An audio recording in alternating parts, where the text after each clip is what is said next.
I've never, since I left office and the president begged me publicly to come and serve in his government, I had my plans, and I told President Tinubu from day one when he asked me to support him, I said I would, but I don't want anything, okay? Because politics in Nigeria is always about what do I get for giving you support. I'm not in politics for that reason. I'm not in politics to get anything. I have a surname, I'm a self-made man, I have made my money before coming into public office. I don't need anything. After 8 years in Kaduna, I was nearly burnt out.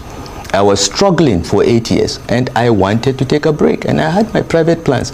The president publicly appealed to me to put my plans on hold, and through 2 months of negotiation, we finally agreed that he would nominate me as minister, and there were certain conditions I attached to that. I think along the line, either the president changed his mind or something else, because please don't believe the story that the National Assembly rejected me. The National Assembly had nothing to do with this. The president didn't want me in his cabinet. He changed his mind. Whatever it is, frankly, I don't care, and I told him, and I moved on. And since I moved on, I've not said a word, I've not granted any interview, I've not commented on the government, but it is within my rights as a founding member of the APC, as one of the 34 people that signed the INEC form that got the party registered. It is within my rights to ask, why is my party not functioning? You know, I've been in public service for a long time. I was advisor to Abdusalam Abubakar, I've been DG of BPE, I've been Minister of FCT and Governor of Kaduna State. I swear to you, I swear to God, I have never in my life taken a penny that I'm not entitled to. In fact, in Kaduna State, in my first term of office, because we took a vow along with my late deputy governor that we'll be donating 50% of our salaries and allowances back to the state coffers, I did that. I gave my own entitlements to the government, and I have treasury receipts for that. Right. I have never taken a penny of it, but somebody wants to destroy my reputation. Why? Nobody wants to be president in 2031. Well, he has to eliminate every northerner that he thinks is in the radar. That's what's going on. Thank you for having you on this channel once again, Pastor Matthew. Right now, we saw over the weekend where Rufai gang up or merge with Atiku Abubakar in order to collect power from Ahmed Bola Ahmed Tinubu in 2027. One many Nigeria are reacting to it that Rufai is one of the people who has brought this shameless and this government who has brought Nigeria up to this very level, that Rufai should not be taken serious. What do we have to say about this? Do you think Rufai merged with Atiku Abubakar will surely overtake a Tinubu government in this level? I must say that the Fulani is at it again. They are already gathering. We can clearly see the hand of Fulani everywhere, trying to strategize on how to take over the government. But I want to tell you that the Fulani man, the only language they know, the only language they speak is power. Anytime they are out of power, they can strategize on how to get back to power. Don't forget that even the same Rufai was accused recently by, it was Reno Mokri that accused Rufai recently. That Rufai said that the only thing that will make a return to PDP is if devil will come back to Islam. And Reno Mokri reminded him, does it mean devil will come back to Islam? Do we need to take I'm not taking Reno Mokri seriously, but the point I'm trying to make is, it's going to show you that the Fulanis are gathered. Don't forget that even yesterday also, we saw Rufai in the company of Alhaji Atiku Abubakar going to pay condolence to the family of Ike Clark, who of course joined his ancestors recently. And afterward, he heard a Juma prayer in his company. So the question is, why is it that the Fulani are this power hungry? I want to tell you that even Rufai had told Tinubu, he said, you are playing with fire. He said the same way Jonathan played with fire and the fire consumed him.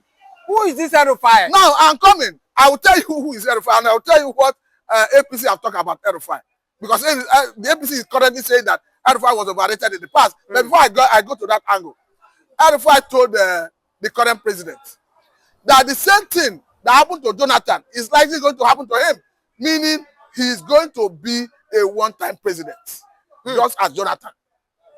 You understand that it was the North that ousted Jonathan out of office. No, I want to ask you. I want to add this one to it. This coup is not being planned only by this democracy coup is not being planned only by the Rufai now, because we saw that people like Amechi too also are on the coup. Rufai is not only one in that league. We are talking about who and who is spearheading it. Of course, we are seeing the likes of Kwankwaso, though that one is fighting independently the way it is, but he's equally a Fulani man. We are seeing the likes of Galolo, who is from that same extraction. So the point is, he has made it clear that the reason the Jonathan failed is because the Jonathan spiked the North. That people from Jonathan's ethnic extraction were denigrating the North, that is why Jonathan failed. And currently, he's saying that the people of southwestern part of the country are disregarding the North as such that a Tinubu will go the Jonathan way. But unfortunately, the middle Beltans are saying no, can't talk out. We are not working with the North against Tinubu. Now they cannot be deceived again. So yes, of course. So we are waiting to see how it panned out, because we understand that in the South middle belt, as they want us to be called, as they want to be called now, they have 6 states. If you add the SET, we are talking about 7 states. And in that election, this is a region that gave almost the 3 political parties almost 6 or 7 million votes. So if truly they will maintain their stand and they are not going with the North, it means the North is biting more than they can chew currently. Because the politics of Tinubu currently is trying to even give the middle belt the potential, the ability to stand against the North. Because currently, the middle belt, which we know as North Central, have received numerous appointments from the government, numerous projects from the government.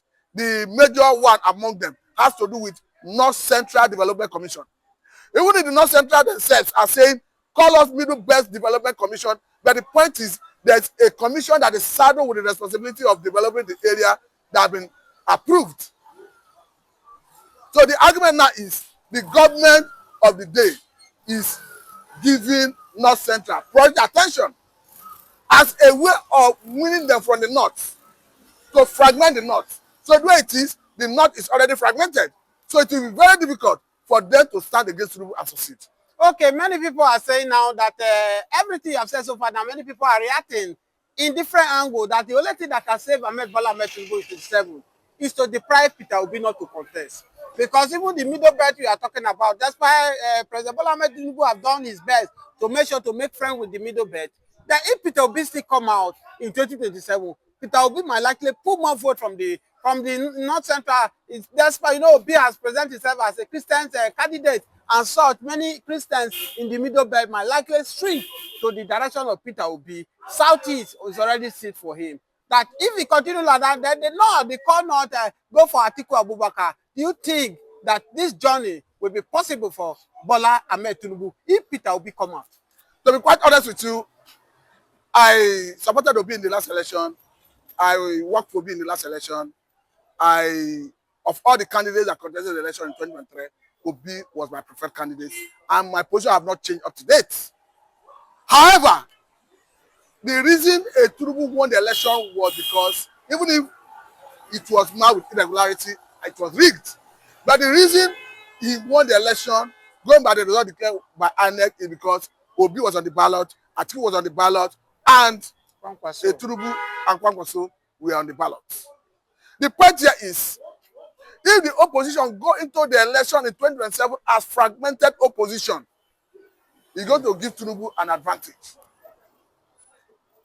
Because it is believed in some quarters, not just being believed, it is a fact, an established fact, that Obi came out from the PDP.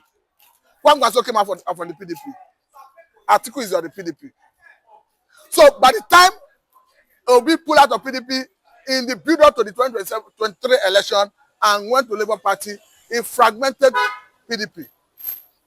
And Kwankwaso going to, though Kwankwaso at the point was in APC, but Kwankwaso going to New Nigerian People Party fragmented opposition further. So the point is, if in 2027 the opposition political parties go into the election as fragmented opposition political parties, I want to tell you that they are giving Tinubu another ticket back to Asura. Now we see that the politics we know President Bola Ahmed Tinubu of politics of one party system, which he has done severally in Lagos, and he has succeeded even up to date that it's only APC that is existing in Lagos. Now he's trying to do it in federal, because if you look at the likes of Labour Party, as I speak to you, their chairman Abore, you know, they have issue with Abore. Abore said last week that direct ticket is not sure for Peter Obi. For 2027, even the governor of Abia State, that is not sure for them. That means indirectly, President Bola Ahmed Tinubu and APC have hijacked Labour Party and go to PDP. On one side, Wike is dragging PDP. As I speak to you, they have not been able to meet the next meeting. They keep postponing.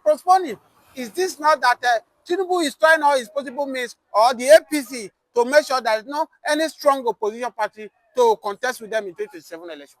To be quite honest with you, I understand what they are saying, and I quietly understand the politics of Tinubu, the way he played that in Lagos, talking about politics of subjugation, talking about politics of domineering. Of course, we understand that in Lagos State, Tinubu have had power in this state for as long as from 1999, when we returned to democracy in Nigeria.